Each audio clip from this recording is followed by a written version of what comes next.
Dear students and respected viewers, myself Deepak Kumar Thakur, Guest Assistant Professor, Kamla College, Gopalganj, affiliated with Jayprakash university Chhapra. प्रिय विद्यार्थियों, जो चालुक्य वंश से संबंधित चर्चा हम लोग कर रहे हैं, इसी कड़ी में आज हम लोग जो कल्याणी के चालुक्य शासकों के विषय में देखेंगे। हम देखें कि जो चालुक्य हैं वह तीन शाखाओं में थे। एक जो बादामी या वातापी के चालुक्य थे, मूल शाखा थी। कल्याणी के चालुक्य जो पश्चिमी और वेगी के चालुक्य जो पूर्वी शाखा थी। तो बादामी और वातापी के या वातापी के चालुक्य से संबंधित चर्चा हम लोग कर लिए हैं। आज हम लोग कल्याणी के चालुक्य से संबंधित शासकों को देखेंगे। तो हम लोग चर्चा को आगे बढ़ाते हुए देखते हैं कि कल्याणी के जो चालुक्य हैं वह राष्ट्रकूट क्षेत्रों पे ही इनका उद्भव होता है। राष्ट्रकूटों के पतन के पश्चात उन्हीं क्षेत्रों पे कल्याणी के चालुक्य वंश का उदय होता है। जो कल्याणी के चालुक्य शासक थे, प्रारंभिक शासक राष्ट्रकूट शासकों के अधीन ही शासन कर रहे थे। कल्याणी के चालुक्य शासकों के विषय में अगर हम जो स्रोत हैं वह दोनों साहित्यिक और पुरातात्विक दोनों तरह के साक्ष्यों का हमें उल्लेख मिलता है।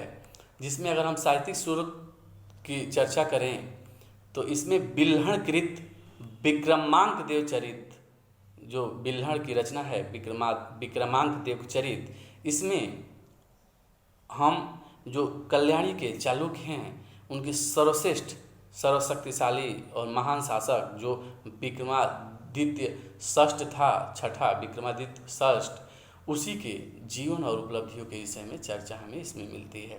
फिर एक रन नामक लेखक हैं जिनकी रचना है गदा युद्ध। गदा युद्ध में हम इस काल के जो कल्याणी शासकों का काल है उस समय के सामाजिक जीवन के विषय में चर्चा हमें मिलती है। फिर पुरातात्विक स्रोत की अगर चर्चा करें तो इसमें ही राजाओं और सामंतों के बहुत सारे कन्नड़ भाषा में अभिलेखित साक्ष्य भी प्राप्त हुए हैं, जो कि जिससे हमें इन शासकों के विषय में चर्चा मिलता है, जिसमें नीलगुंड लेख, कैथुम लेख इत्यादि लेखों का वर्णन किया जा सकता है। अगर उत्पत्ति के विषय में देखा जाए कि कल्याणी के चालुक्य शासकों की उत्पत्ति कैसे हुई, तो इस पर कुछ किंवदंतियाँ भी हैं जो मूल तथ्य के साथ जुड़ी हुई हैं। इसमें हमें मिलता है कि जो उल्लेख मिलता है साहित्यिक और पुरातात्विक स्रोतों से, उससे पता चलता है कि वातापी के जो चालुक्य का वंशज था उसी से संबंधित इलो भी उन्हीं वंशजों से संबंधित थे, तथा इलो अयोध्या के मूल निवासी थे। इसमें अयोध्या के मूल निवासी इन लोगों को बताया गया है। फिर हम आगे विक्रमादित्य षष्ठ के कैथुम लेख में देखते हैं कि 59 चालुक्यों ने अयोध्या में राज किया, फिर पुनः वह दक्षिण भारत में चले आए। और इन्हीं साहित्यिक साक्ष्यों और पुरातात्विक साक्ष्यों में वर्णन मिलता है कि जय सिंह बल्लभ ने राष्ट्रकूटों को पराजित किया और कल्याणी के चालुक्य राजवंश की स्थापना की। फिर रन के गदा युद्ध में सत्याश्रय व जय सिंह को कल्याणी के चालुक्य वंश के स्थापना करने वालों में माना गया है। फिर हम देखते हैं कि विक्रमांक देवचरित जो विल्हण की रचना है उसमें हमें एक कहानी मिलता है कि ब्रह्मा ने अपने चुल्लू से एक वीर पुरुष को उत्पन्न किया और उसी से ही उसने ही दक्षिण के चालुक्य वंश की स्थापना की। फिर इसी तरह का तथ्य हमें कल्याण लेख से 1025 या 26 ईस्वी का अभिलेख है, उसमें हमें ब्रह्मा को ही चालुक्यों का पूर्वज बताया गया, ऐसा अभिलेख वो उसमें लेख प्राप्त होता है।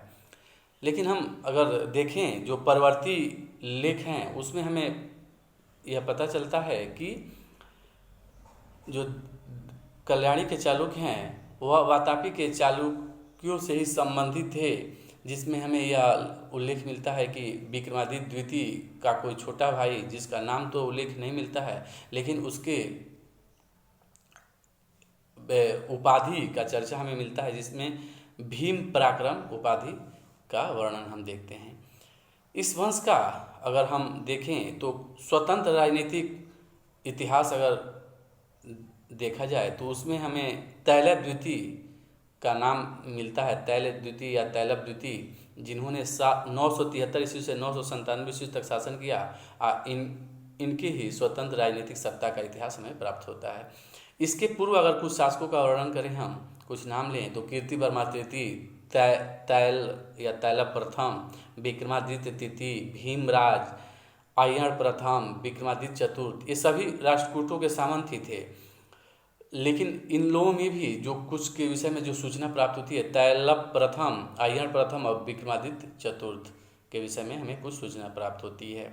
नीलगुंड लेख से हमें यह वर्णन प्राप्त होता है कि अय्यर का विवाह राष्ट्रकूट नरेश कृष्ण द्वितीय की पुत्री से हुआ था। अय्यर और राष्ट्रकूट कन्या का ही पुत्र था विक्रमादित्य चतुर्थ। और फिर अन्य जगह में चर्चा मिलता है कि विक्रमादित्य चतुर्थ जो है उसका विवाह कलचुरी राजा लक्ष्मण सेन की कन्या बोंथा देवी से हुआ था। और कलचुरी राजा लक्ष्मण सेन की कन्या बोंथा देवी और विक्रमादित्य चतुर्थ का ही पुत्र था तैलभ द्वितीय। तैलभ द्वितीय के विषय में जो हमें चर्चा मिलता है कि तैलभ द्वितीय राष्ट्रकूट शासक कृष्ण तृतीय के अधीन बीजापुर का शासन का कार्यभार देख रहा था। लेकिन आगे चल के उसके उत्तराधिकारी जो कि खोटिक, राष्ट्रकूट शासक खोटिक तथा कर्क तृतीय इत्यादि शासक निर्बल शासक हुए। और इसी का लाभ उठाते हुए तैलभ द्वितीय ने 973-74 ईस्वी में मान्यखेत, उस राष्ट्रकूटों की राजधानी मान्यखेत पे आक्रमण करके उसको विजित कर लेता है। इस तरह का वर्णन हमें खारे पाटन अभिलेख में भी मिलता है कि जो तैलभ द्वितीय है इसने मान्यखेत जो राष्ट्रकूट की राजधानी थी उस पर आक्रमण करके उसका विजय कर लेता है।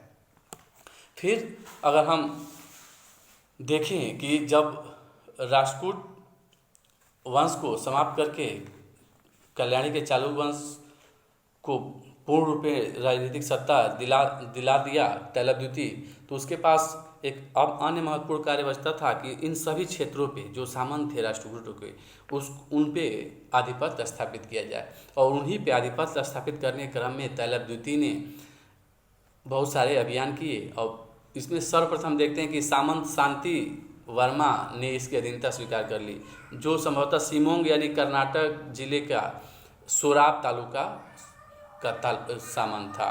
फिर गंग सामंत पंचाल देव को की हत्या करवा दिया और उसके क्षेत्र पर आक्रमण आधिपत्य स्थापित कर लिया।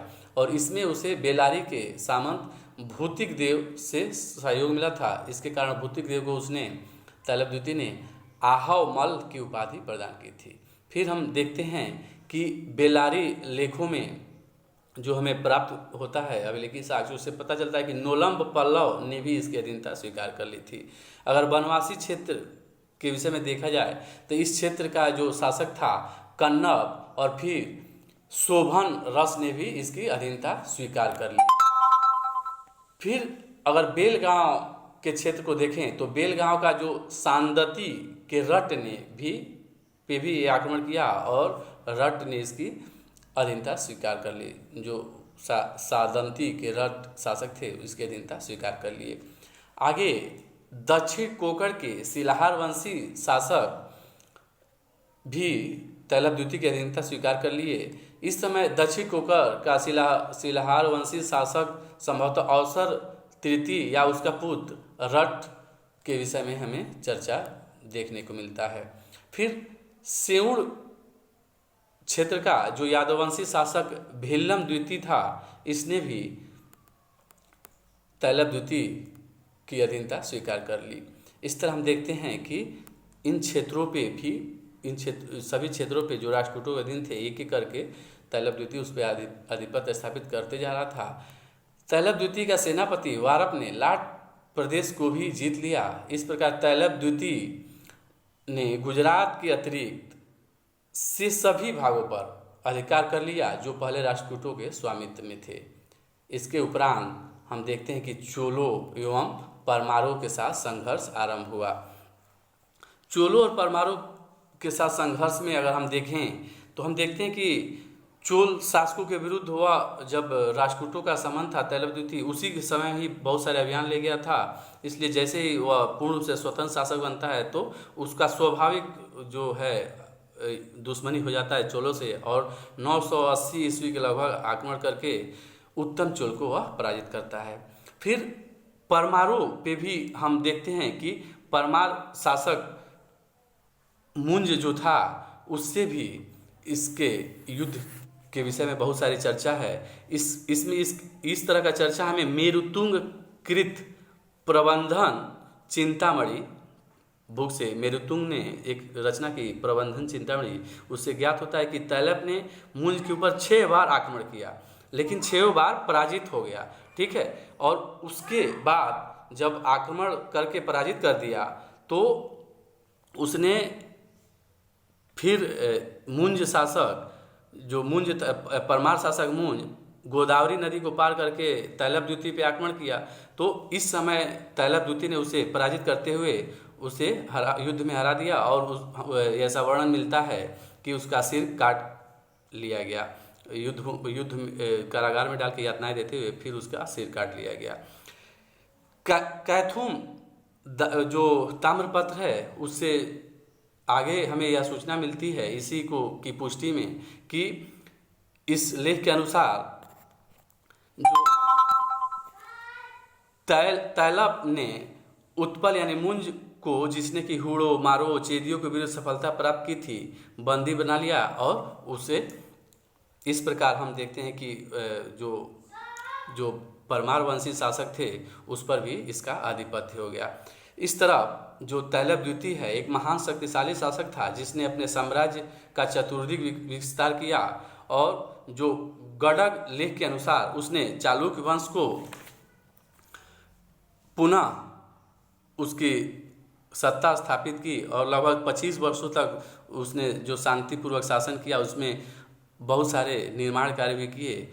यह स्वयं विद्वान था, विद्वानों का संरक्षक भी था। इसके समय में कन्नड़ भाषा की महत्वपूर्ण प्रगति हमें देखने को मिलती है। तो इस तरह तैलप जो कल्याणी के चालुक्य हैं वंश से संबंधित चर्चा को आज हम यहीं विराम देते हैं, और इसकी अगली कक्षा में इस कल्याणी के चालुक्य वंश से जो भी संबंधित शासक हैं उनके विषय में चर्चा किया जाएगा। इसी के साथ प्रकरण समाप्त होता है। धन्यवाद। जय हिंद, जय भारत।